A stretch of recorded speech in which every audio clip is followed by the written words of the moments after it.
तो hello guys, आज मैं बात करूँगा impact of AI on radiology. तो फर्स्ट ऑफ ऑल अगर हम ये देखें कि रेडियो में आता क्या है, चार चीज़ें आती है: यूएसजी, सीटी, एमआरआई और इंटरवेंशन।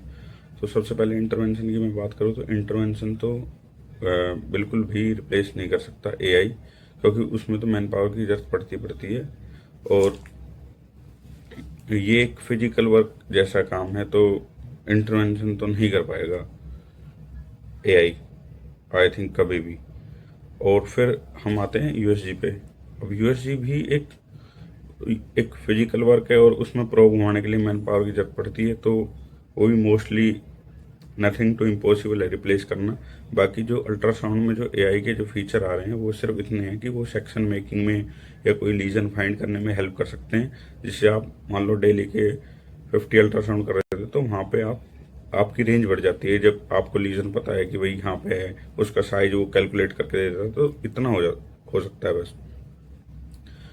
अदरवाइज अगर आप ये देखें, अब एआई इतना एडवांस है, लेकिन अभी भी मैं देखूं यूएसजी मशीन जो आती है उसमें ऐसा कोई प्रोटोकॉल नहीं है कि जैसे अब किडनी का आप देखोगे तो फैट वर्सेस स्टोन बहुत कन्फ्यूजन होता है कि स्टोन है या फिर किडनी का फैट है, क्योंकि दोनों साइन करते हैं, लेकिन कैलकुलस में शैडो आती है और फैट में नहीं आती है।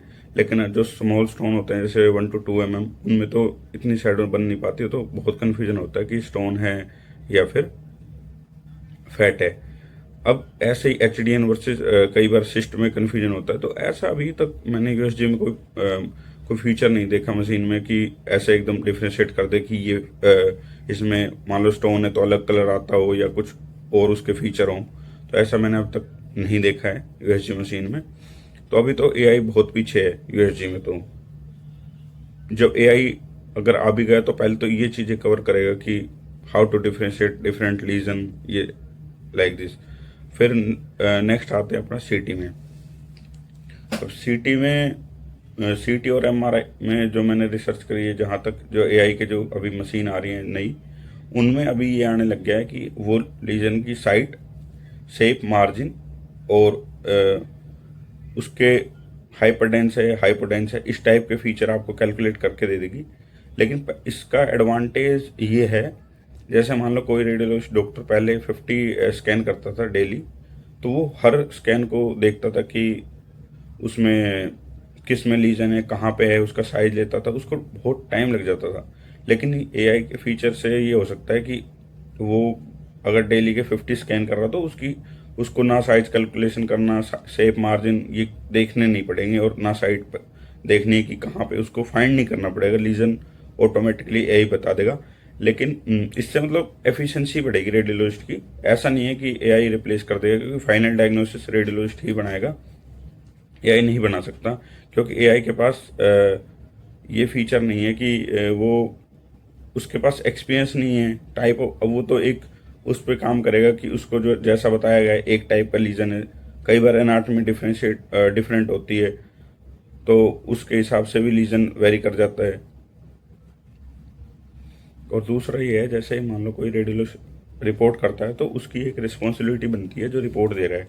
अब जैसे जो एमएलसी केस होते हैं ट्रॉमा में, अब मान लो उसने सीटी एब्डोमेन कराया और उसने एआई ने रिपोर्ट कर दिया, परफोरेशन दे दिया और एक्सप्लोरेटरी लेप्रोटोमी कर दी सर्जन ने, लेकिन कुछ भी नहीं मिलता है, ऊपर से इंजरी हो जाती है, तो उसकी जो लीगल जो इशू बनेगा तो उसके रिस्पॉन्सिबल कौन होगा?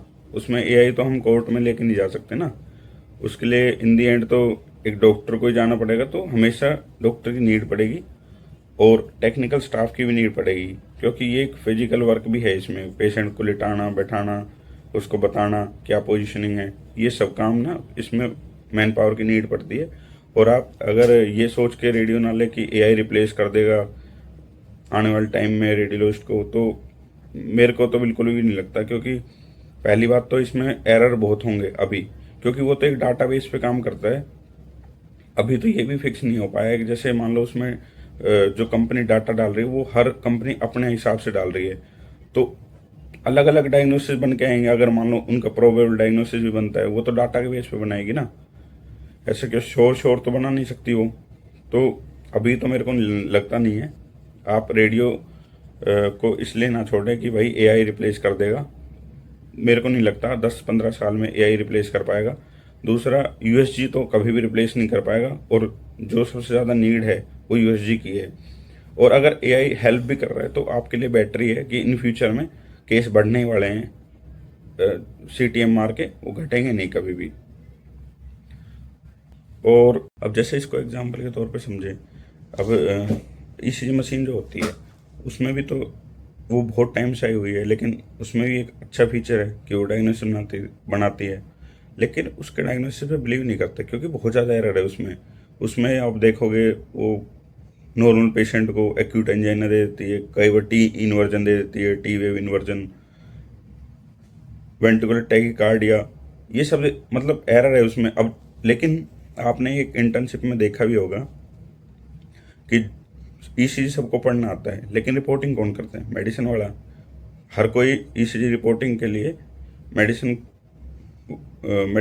के जो बंदे उनको भेजता है। ऐसे तो उस पर लिखा आता है कि भाई इसको ये नॉर्मल है, इस पे वेंट्रिकुलर टैकीकार्डिया है, इसमें अरिथमिया है, तो उसके बेस पे कोई ना तो कोई केस करता है, ना कोई डायग्नोसिस बनाता है, और ना कोई ट्रीटमेंट करता है। तो अब जैसे एक और एग्जांपल ये चैट जीपीटी है, जैसे चैट जीपीटी पे सब कुछ है मेडिसिन के बारे में, लेकिन कोई भी ऐसे पेशेंट कोई उस पर बैठ के अपना ट्रीटमेंट थोड़ी करा रहा है, क्योंकि उसके पास सबसे जो मेरे को एक चीज़ लगती है जो एआई के पास नहीं है, वो है उसके पास एक्सपीरियंस। डॉक्टर के पास एक्सपीरियंस होता है। अब कोई भी आप ड्रग ले लो या कोई डिजीज ले लो, उसके एक सिम्टम होते हैं। आप चैट जीपीटी से पूछोगे कि भाई सिम्टम ऑफ पैनक्रेटाइटिस, तो वो 10 सिम्टम बता देगा, लेकिन उसको रोल आउट करना वो उसके बस की बात नहीं है, वो डॉक्टर ही करेगा। तो इन दी एंड डॉक्टर कभी रिप्लेस नहीं कर पाएगी जो एआई है, और रेडियो में भी नहीं कर पाएगी। यूएसजी तो हमेशा रहेगा।